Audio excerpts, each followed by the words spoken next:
welcome to my talk. It's a great pleasure for me to come here give a talk about stablecoin risk at a Hashkey Festival.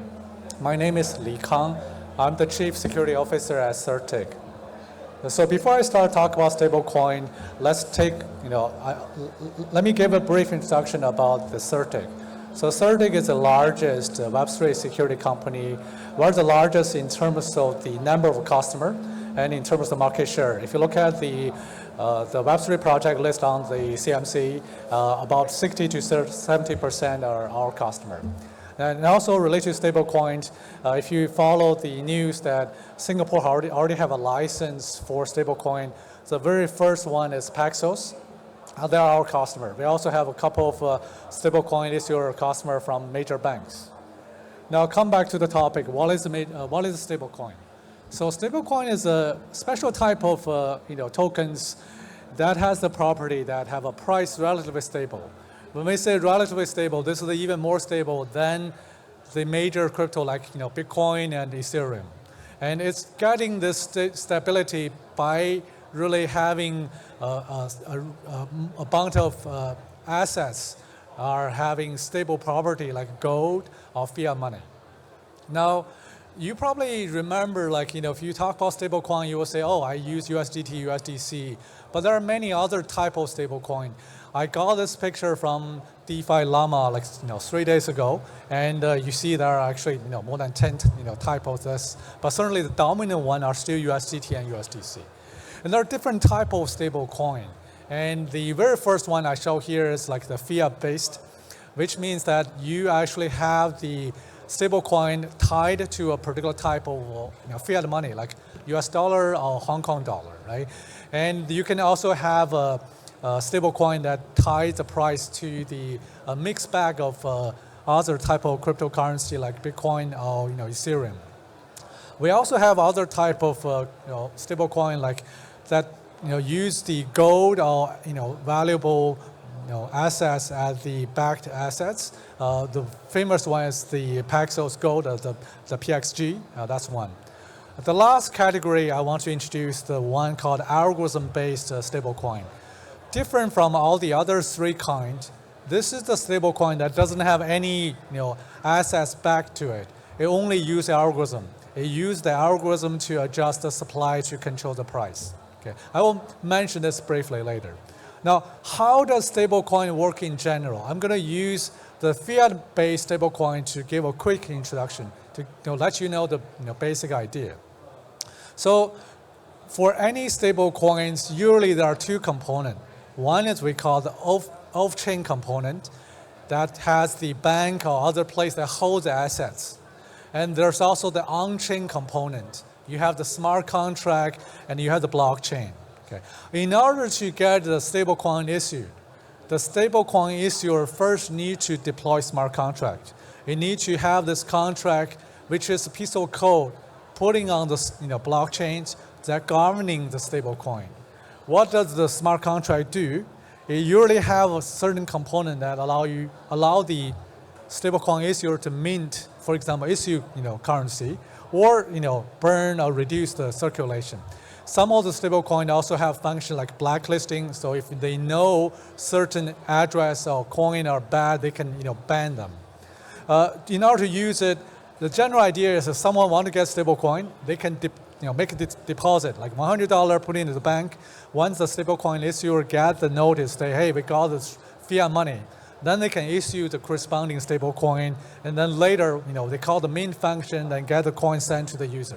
Again, this is just a general concept. Now, of course, not all the stablecoin does this. The algorithm-based stablecoin use algorithm to adjust it. A simple idea is that if they pack this stablecoin 1-to-1 ratio to dollar, for example, if the stablecoin's price go up, they can try to issue more of it, right? So to increase the amount of circulation, so the price go down.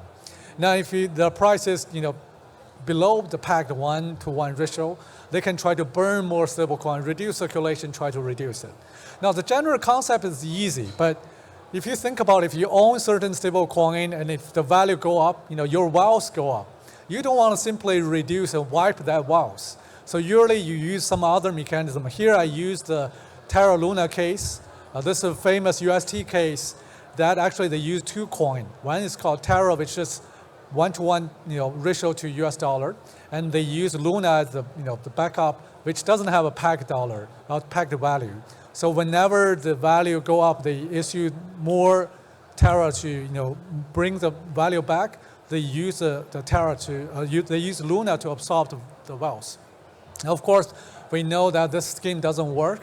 And since today's talk going to focus more on the fiat-based one, if you're interested in the algorithm-based stablecoin risk, you can contact me later. Okay. So I'm going to come back to talk about the risk on the fiat-based one. Fiat-based one, again, I use a simplified model early, but turns out they don't have to wait user deposit assets. The issuer can actually have some assets put into the bank, then they make sure they can mint a token. The only thing they need to ensure is that the amount they mint is less than the amount they put in the bank, right? And in reality, this stablecoin issuer usually don't interact with the end user directly. They interact with the exchange or financial institute. As end user instead, interact with these financial institute directly. Now let's come back to talk about the risk. What are the risks? Now, before you understand risk, let's talk about what are the bad players. One thing, the user or the regulator worry about is the issuer could be a fraudulent one. They issue token, then later they do rug pull, right? Also, there are situations that there are attacker potentially explore the smart contract. There are operator if they manage the stable coin, and if they didn't do the mint or burn right, that also risk. And overall, I summarize the risk in three categories: assets. Do you really have the right amount of assets there? Can someone steal the asset? Do you issue more token than what you have there? Or when you run it, do you do the right, the anti-money laundering, or do you run the operation right? And there's also the risk we care more from the security point of view. Does your smart contract safe? Or even people probably don't realize the risk. Is the chain running the stablecoin safe? Right? So we'll go through some of this detail later. Now, we did a study. We looked at the last 10 years. What happened to stablecoin? What are the major incidents? Overall, we summarized there are about 24, 27 incidents we summarize. One group is exploitation. Really, like attacker attacks stablecoin, find bugs in it, then actually steal money. There are also cases that we call a DPAC, incident, price DPAC. These are the cases that there's no attack happen just because some incident, some event caused the price drop, and then later might come back.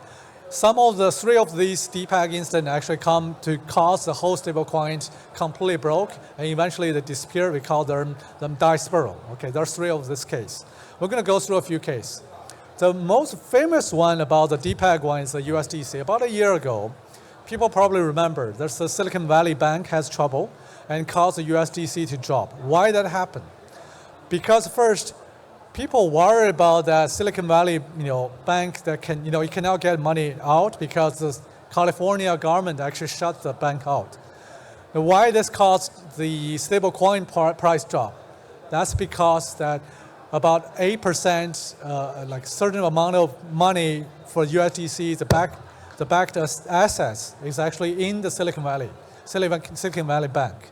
So the owner of USDC worry about if people cannot get money from SVB, then if you want to cash out your stablecoin, you cannot get the money back. Then people worry about then try to cash out. And this thing get back because later U.S. government comes in to say, we'll ensure all the major player has money in the SVB actually can have the money back. And then later the price recovered. Because of this and other event, the stablecoin issuers start to having more on the proof reserve issue and publish all the assets report and also make sure their circulation they monitor closely so that it less than the amount of assets they put in. So that's about the asset risk. This is something people care a lot, have been discussed a lot. But I'm going to focus more of the rest of the talk on the blockchain exploitation. And there are a couple incidents happen. I'm going to go through this quickly. So very first one I want to use is this thing happened about a year ago called the Duos Finance. Now, without going into the detail about the bug, what happened is that they made a mistake on the burn function.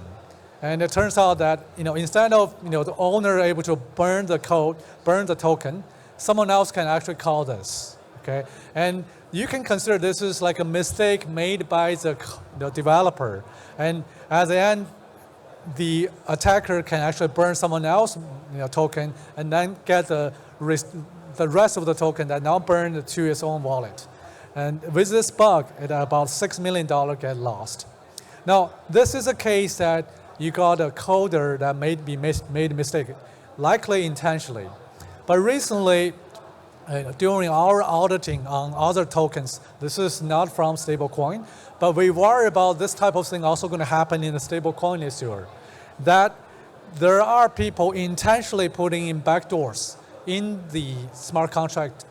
So it's really hard, for people naively, try to look at the code to detect it.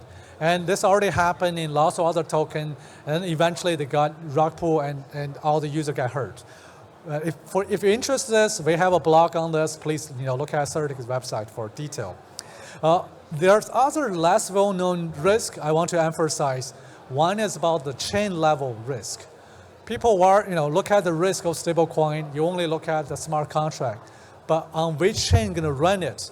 If the chain level has risk, it can also hurt you. So we have reviewed many chains, and there's one chain, I'm not going to name it. They actually spend lots of effort on security. They look at security seriously. So before their mainnet launch, we actually audit their chain. We find the case that in their chain level, you can fabricate, you can fake token. And we help them fix this. And they don't have this problem on their mainnet. But I want to use this example to show that potentially this could happen to other chains, especially those less well-known chains. So if you got a stable coin, if you're running on Ethereum, probably it's safe. But if you're running on a less well-known chain, you probably want to look at how safe they are. Another risk, people know but didn't tie with stablecoin is the chain outage. Like well-known one, for example, recently Solana has another outage, and it takes about a day to recover. Why it matter to stablecoin? Well, we care about circulation. We want to make sure circulation is less than the reserve. Okay, chain outage not going to make the circulation bigger than the reserved assets, but it's going to severely limit the circulation.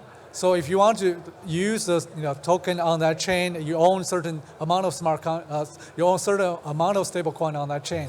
If the chain outage happen, you're completely locked. You cannot cash it out. So it hurts the liquidity, hurts the circulation a lot. So that's the chain level risk. There's also the operational risk. I use this example. This is the largest exploitation happen related to stablecoin. You can consider this is also a bug in the stablecoin smart contract part, but I consider this as an operational risk because the attacker attacked this, and then they actually use the operation. They published a new proposal, and the design of the operation is that whenever you have new operation proposal on how you run this, how you run the smart contract, how you run the stablecoin, they make it effect immediately. So as a result, attacker able to drain the whole liquidity pool. So everyone own this actually lost money. So this is, I consider, not only a smart contract risk, this is also operational risk. The last one in terms of risk, or you can also consider solution, compliance. Compliance is really, we want to use it to try to reduce risk. But if you don't do it right, in the past, it also happened that because of certain compliance policies come out, certain stablecoin they have DPEG happen. Now, I'm not going to go into too much detail, but you already know that Singapore already have a policy, right now ready. If you want to do a Singapore dollar stablecoin, you have to apply a license. Hong Kong is on the way to publish a policy. They already have a sandbox. You can participate. So if you're interested in the policy and the impact, please read our blog. We have multiple blogs published our analysis on the impact of European stablecoin policy, Singapore stablecoin policy's impact. Now, overall, at the end, I want to summarize.